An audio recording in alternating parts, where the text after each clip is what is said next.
often talk about anger management, anger control, but if our soldiers don't show their anger, how are they going to fight wars at the border? If they shoot in anger, they'll miss. They'll waste the cartridges. To shoot, you must be in a very even, balanced, equanimous mind, otherwise you cannot shoot. You don't have to be angry to shoot. If you're angry and shoot, you are not a soldier, you're a vandal. A soldier is standing up for a cause. He's not shooting because of his personal enmity with somebody. Yes, he's standing up for a nation. He's not standing up for his personal anger or enmity with somebody. So, if you want to shoot straight, you try and see.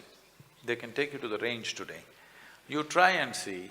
If you want to shoot, one thing that is necessary is you have to be balanced. Even if you have to… You know, even in a golf game it's called shooting, score. If you want to shoot straight, you got to be level-headed, otherwise you're not going to shoot straight. This is especially so with a bullet because of the velocity and even the smallest variation, a micromillimeter variation will take it somewhere else.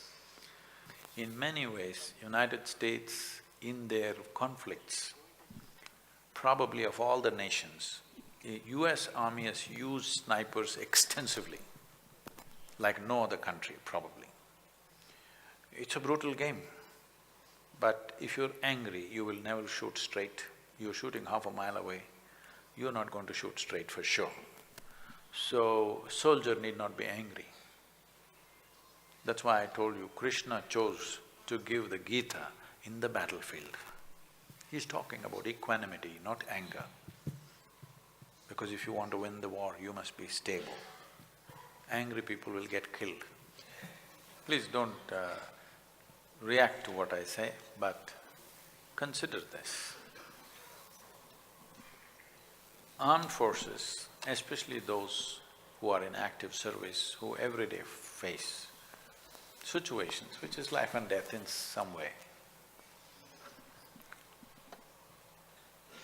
I know Indian Army is not so much so, but still it is there, but I've seen how the US Army trains. They're training them to, come on, we'll do this to them, all kinds of vulgar words and we're going to do this, we're going to do that. This is how we've been pepping up the armies.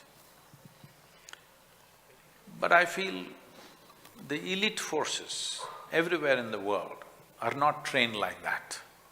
They're trained to be very, very equanimous, to be focused, to be meditative, to not react, but to respond according to the situation. This element should be brought into the forces in a big way at the fundamental basic training, that you only respond, you don't react. This will make a world of difference in the way you operate. Whether it's with your family or with the business outside or with the actual job that you're doing, wherever it is. Your essential nature of the human being is this, which no other animal is capable of, is we don't have to instinctively react, we can respond consciously.